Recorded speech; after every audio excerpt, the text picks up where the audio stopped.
Let's talk about electron affinity. That is the energy released or absorbed to add one electron in isolated gaseous atom. This is the energy which is either released or absorbed depending upon the state of atom to add up the one electron in isolated gaseous atom. Whenever you are finding the electron affinity, convert the sample into the gaseous form because in the gaseous form, the atoms are not influenced by the external force and the energy which is released or absorbed is purely the electron affinity of that atom. So when the electron is added up into the atom, it is converted into the anion because in a neutral atom, the number of proton and neutron are equal. But when the electron is added up, the number of electrons dominates. So the neutral atom gets the negative charge and is converted into the anion. We can say that electron affinity generates the anions. For example, when oxygen atom when adds one electron, it is converted into the O negative ions. When an electron approaches the neutral atom, it undergoes the electronic repulsion and electronic and nuclear attraction. When the attraction between the nucleus of atom and the incoming electron dominates, the electron is added up. And for doing so, the energy is released. So when the electron is added up into the neutral atom, the energy is released. As one electron is added in the oxygen atom, so it is designated as electron affinity 1, first electron affinity. That is equal to minus 142 kilojoule per mole. For adding one electron in neutral oxygen atom, 142 kilojoule per moles of energy is released. The negative sign shows that the process is exothermic. But oxygen can add up two electrons. So when the second electron is added up into the anion, then electronic repulsions dominate. We forcefully add the second electron into the anion, and the process is endothermic. We provide the energy and add up the second electron. O negative ion adds up second electron, it becomes O2 negative oxide ion. So the second electron affinity for adding up the second electron into the O negative is plus 780 kilojoule per mole.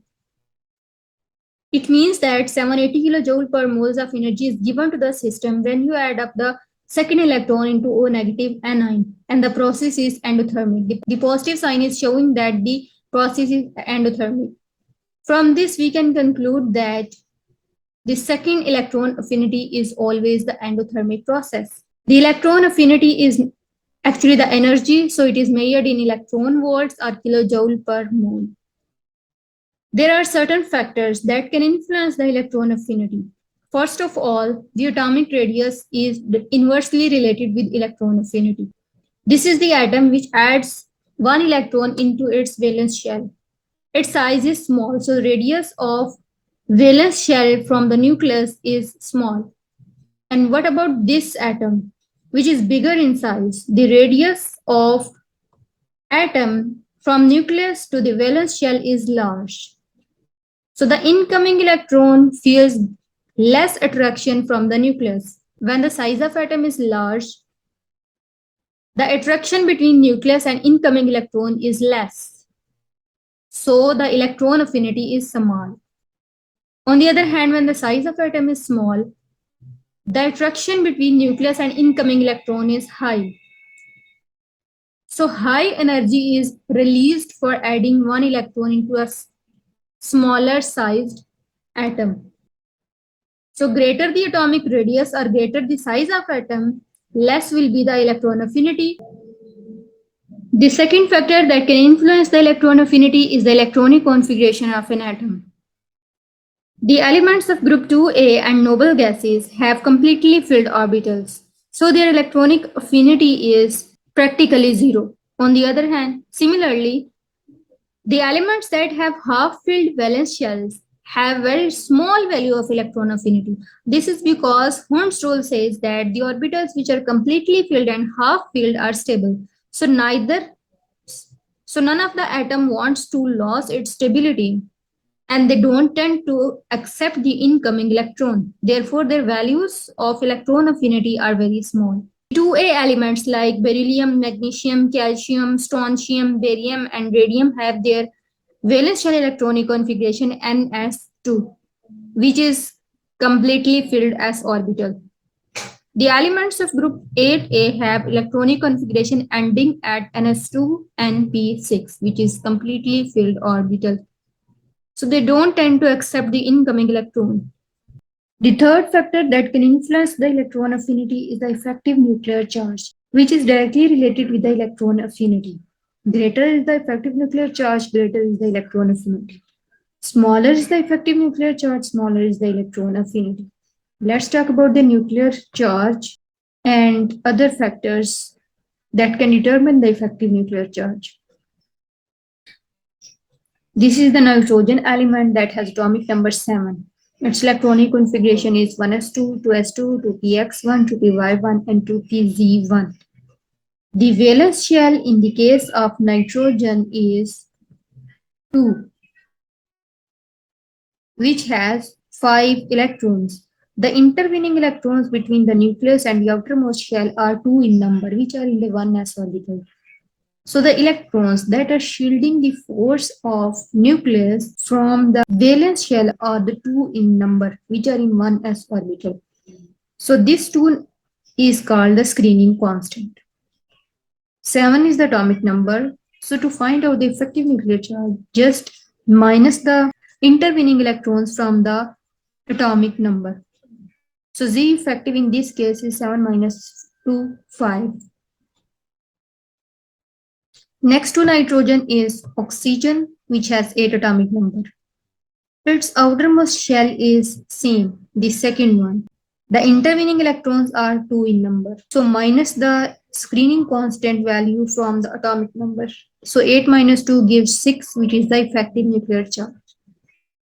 Element next to the oxygen is fluorine, which has 9 atomic number. In the case of fluorine, the atomic number is 9 and screening constant is same, 2 in number. Because 2 electrons are shielding the force of nucleus from the valence shell electrons. You can see that effective nuclear charge from nitrogen to oxygen and fluorine increases from 5, 6, and 7. You can say that effective nuclear charge increases along the period. Now, what about the groups? The element below nitrogen is phosphorus, which has 15 atomic number. The intervening electrons are those present in first and second shell, because third shell is a valence shell. So minus the screening constant from the atomic number. Screening constant has 6, 7, 8, 9, and 10 value. 15 minus 10 gives the effective nuclear charge of 5. In the case of chlorine, which is below the fluorine, which has 17 atomic number, the screening constant is same, 10. And the effective nuclear charge is 7. When you move down from nitrogen to phosphorus and fluorine to chlorine, the effective nuclear charge remains constant, but focus on the electronic configuration of these elements. Nitrogen electronic configuration ends at second shell, while that of phosphorus ends at third shell. So the size of phosphorus atom is greater than the nitrogen atom. Same is the case with the chlorine and fluorine. Chlorine has a bigger size than the fluorine. So along the group, the size of atom operates, while along the period, the Z effective or effective nuclear charge operates. When you move from left to right in a period, the effective nuclear charge increases, which means the force of nucleus on the incoming electron increases.